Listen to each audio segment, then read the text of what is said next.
During the First World War, the major powers employed modern weaponry and firepower on an unprecedented scale. However, all sides would also need to develop new protective equipment in response to the changes in military tactics and technologies. In this video, we'll be looking at some of these weird inventions, and how the First World War was perhaps just a giant testing ground for many new weapons and tactics of modern warfare. This is 5 of the strangest inventions of World War I. Number 5.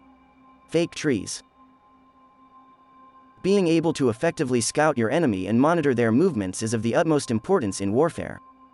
However, in the early years of the First World War, the enemy's increasingly accurate sniper and artillery fire was making this incredibly difficult, and forcing soldiers to devise more ingenious ways to get the information they needed. One such idea was to build camouflaged observation posts that resembled the husks of bombed-out trees. These dummy trees would often be made from actual hollowed-out plants, with a great deal of them being built entirely artificially from the ground up, leaving room for a ladder, a seat, and many intricate observation holes for the soldier to spot from.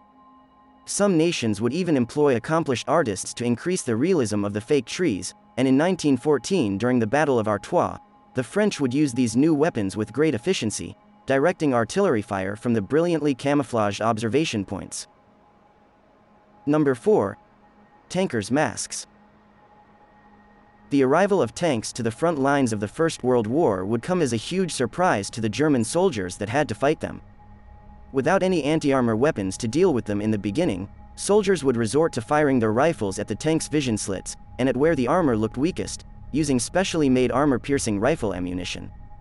This would be the main reason for this mask's existence, due to a terrible issue called armor spalling. It occurs when the energy from a round is transferred into the armor plate of the tank. It sends a shockwave through the armor plating, ripping fragments loose from the inside of the armor, and then hurling them around the inner compartments of the tank at extremely high velocities. Thicker armor would make spalling less likely to occur, but being that the British Mark I tank's armor was thin, it would constantly shower the crew with metal fragments and create terrible injuries. Ironically, it would happen at such a high rate that the crews would eventually need armor to protect themselves from their own tank's armor, showing that being inside of these giant behemoths wasn't actually as safe as you might think. Number 3. Aircraft noise detection. Before the development of radar, many countries of the world still needed an early warning system to alert them of incoming hostile aircraft. This would result in an array of strange acoustic devices being produced all over the globe. They could range all the way from giant stationary dishes built into the concrete of bunkers, large mobile devices that could be redeployed when needed, to very bizarre-looking head fixtures designed for a single soldier. The first use of this type of equipment was claimed by Commander Alfred Rawlinson of the Royal Naval Volunteer Reserve, who in 1916 was commanding a mobile anti-aircraft battery on the east coast of England. He required a way of locating zeppelins during cloudy conditions, and devised a primitive sound detection tool from a pair of gramophone horns, mounting them on a rotating pole. When several of these devices were used in unison, they were able to give a reasonably accurate warning on the approaching airships, allowing guns to be directed at them despite being out of visual detection range.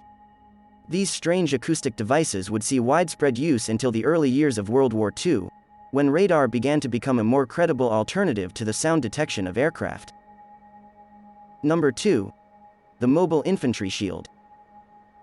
Following the difficulties faced by troops in assaulting and taking fortified trenches in 1914, troops on all sides were trying their best to devise ways of advancing through no man's land, while minimizing casualties. One of these ideas was the mobile personnel shield. This bulletproof shield was equipped with wheels, vision slots that doubled as firing holes, and varying degrees of armor thickness. Apart from a few exceptional cases, these mobile personnel shields proved too cumbersome and heavy for the strength of an individual under fire, and would only work on short distances and on favorable terrain. In addition to being very cumbersome, many of the shields would suffer from the same armor spalling endured by the crews of tanks, sending shards of metal into the faces of the advancing soldiers whenever the shield was shot with a large caliber round. These tiny shields on wheels would be turned into just one more failed idea in the long list of attempts to break the stalemate of trench warfare. Number 1. The drip rifle. In 1915, an Allied force was set to attack Gallipoli and gain control of the Dardanelles, wresting it from the hands of the Ottomans in an attempt to force them out of the war. After a 10-month stalemate, it was clear that there would be no further progress in the campaign, and plans would need to be put in motion to try and conduct a retreat.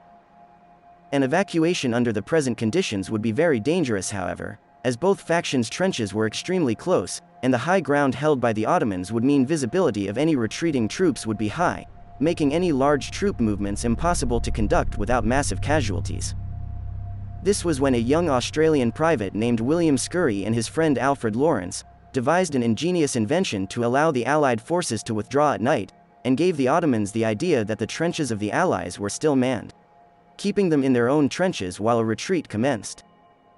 The drip rifle used 2 empty ration tins. The top one was filled with water, while the empty bottom tin was attached to the trigger by a piece of string.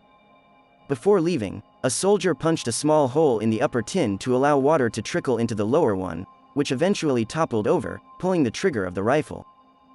This ruse led to the Turkish defenders believing that there were still troops opposing them, even after the soldiers had been evacuated.